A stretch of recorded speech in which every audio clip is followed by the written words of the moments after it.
Our solar electric system is a 3,000 watt photovoltaic array. We've got 12 panels up there behind me. They have the capacity to tilt seasonally, so low in the winter when the sun is low and almost pointing straight up in the summertime when the sun is high. And then as well, we can turn them east to west to track the sun during the day, but we found that was a lot of extra hassle trying to keep them from not turning in the wind. So now they're all just facing south, and we just turn them 4 times a year to track the sun seasonally. Inside the building, we have an inverter that can invert to 240 and 120, and as well we have a battery bank so that we can just survive off the batteries if the grid power was to go down. During the day, when we're producing more power than what we need, we are tied to the grid so we can sell power to the grid in the daytime and then buy power back from the grid at night. That way we don't have to have a massive battery bank and be running a generator like if we were truly off grid. So it makes it a lot easier transition to being on solar electric than just going straight to off grid.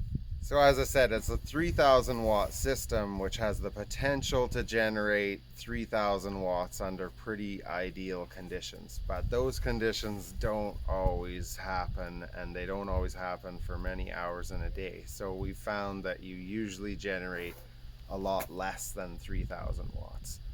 So one of the limitations on using a system that's small like that is that we generally are really careful of our electricity, and in order to do that we started paying attention to where our electricity was going. Our biggest uses are pumping water out of our well. Our electric stove was the biggest user. You can use up to 10,000 watts of electricity if you have your oven and stove on at the same time. And as well our electric dryer. So those are huge consumers of electricity and not really viable to run just using a 3,000 watt solar array.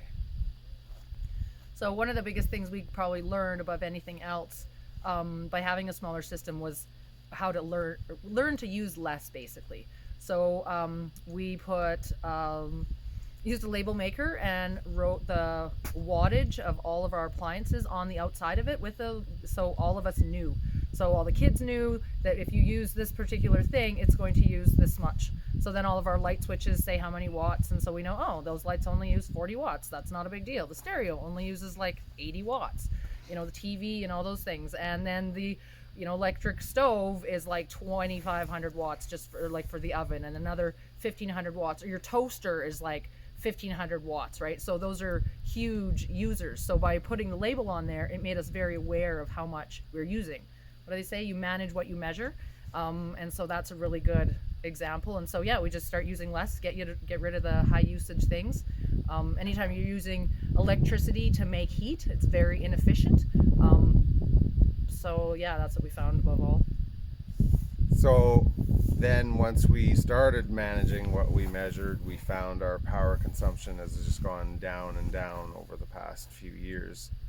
And we started drying our clothes on the line, even in the winter time. Still works just fine, especially when it's sunny, and that saves a huge amount of electricity. Another downfall of this solar electric system is that if the power does go down and it switches over to batteries, you don't even know that's happened. And then if you go use a huge drawing appliance like an electric stove, you'll deplete your batteries in 45 minutes and then you really are dead. So it's kind of easier to just transition away from those massive draws of power now and then trying to do it once the grid power is already off. Another way to save a huge amount of electricity is by cutting down on your water consumption, because the well has to pump every time you use water, and then the septic system has to pump that water again. So water uses a lot of electricity. So